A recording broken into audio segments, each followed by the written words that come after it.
please, could we have it back? And they please, asked for that. Because they have no, we they were did talking. Ask for it. No, and they said, I gave can you them give the some, documents back? And we were talking. And then they said they went to DOJ to subpoena you to get them Which back. they've never done before. Right.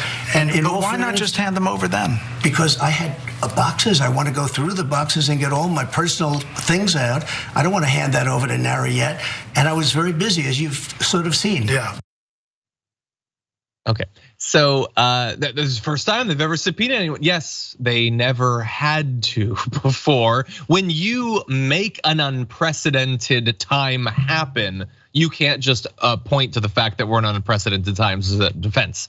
But that is Donald Trump saying, and I believe this is the most detail he's gone into in terms of his, I was gonna give the documents back, but I didn't want to yet. I was too busy. And admittedly, he did have a very busy schedule for the year or two after he lost the presidential election. He was playing a lot of golf. He was interrupting a number of weddings and eating a lot of beautiful cake, the best chocolate cake. So how could he be expected to return the documents in a timely fashion? But he goes more in depth into what was filling those boxes in this clip. But according to the indictment, you then tell this aide to move to other locations after telling your lawyers to say you'd fully complied with the subpoena when you hadn't. But before I send boxes over, I have to take all of my things out. These boxes were interspersed with all sorts of things. Golf shirts, clothing, pants, shoes. There were many things. I would say much more, not that I know of, but everything was declassified. And Biden didn't have the right to do that because he wasn't president. Nor did Mike Pence, by the way, have the right to do that because he wasn't president. I'm not gonna. What? Okay, there's a lot of competing nonsense in there, but he says, I didn't give them back because I didn't want to hand over my golf pants or whatever his excuse is. He is making clear in that interview, I know that I was required to give them back. I wanted more time. By the way, the intro question in that second video is, you told them you had complied and you hadn't. And he says, yeah, I had pants. I had a golf shirt or whatever. He is admitting to knowingly violating that subpoena with Bret Baier right there. I know that there's a lot that's funny, Francesca, and we will have fun or whatever, but he is acknowledging knowledge of the crime that he committed there. And coming up with a BS excuse for it, that part's irrelevant. He admitted that he did it. What do you think? It is very clear that Donald Trump is lacking legal counsel at the moment to tell him, do not go on to Fox News right now without your buddy Tucker, who's going to softball everything. Do not, please do not, and do not say anything about the documents. This is make it a campaign thing, make it about your presidency. Like, it's just, it's hard to watch, and the hardest part is that guy's gonna be the nominee for the Republican Party, and he might win the presidency. Ergo, like sort of evading most of this, pardoning himself. But I love also him saying like, they weren't the president. Mike Pence, Joe Biden had documents. They weren't the president.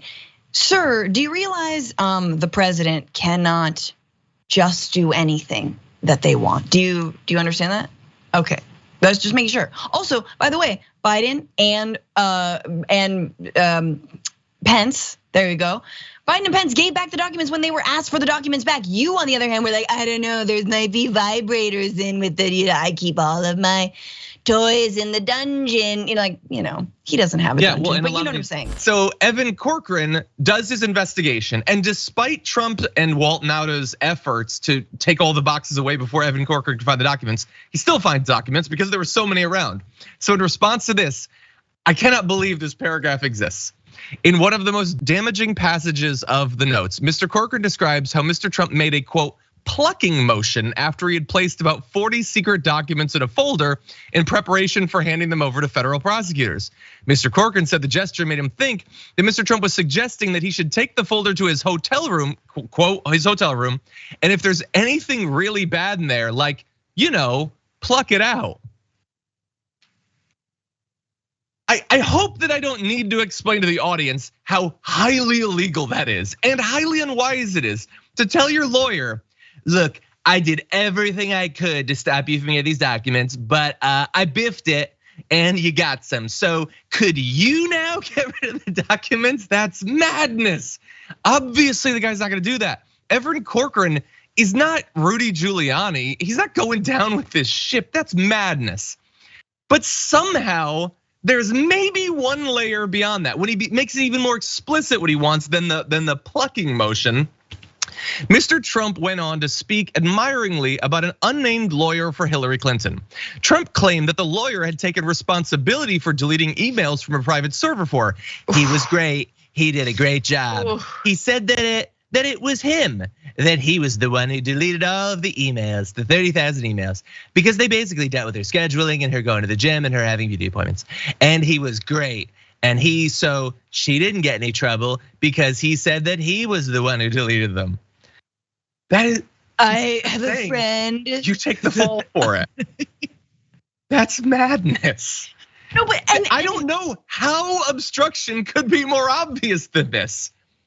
Like if he had taken Evan Corcoran in a headlock and then tried to power force feed the documents down his craw, it would not be more obvious than what he did instead.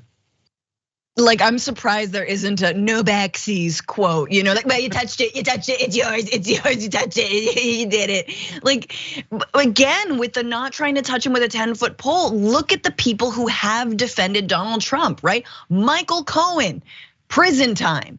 Alan Weisselberg, right now, prison time, guys. These are former like CFOs and lawyers for Donald Trump. These are former Trump lawyers. They know that the likelihood they could also be facing prison time is very, very high, which is sad because it seems like the rube who did get caught up on this, I guess, didn't have a law degree or wasn't paying attention to how all the other rubes have gone down and broken the fall for Donald Trump. So Nauda, or whatever his name is now, in it's United States versus Trump and Nauda.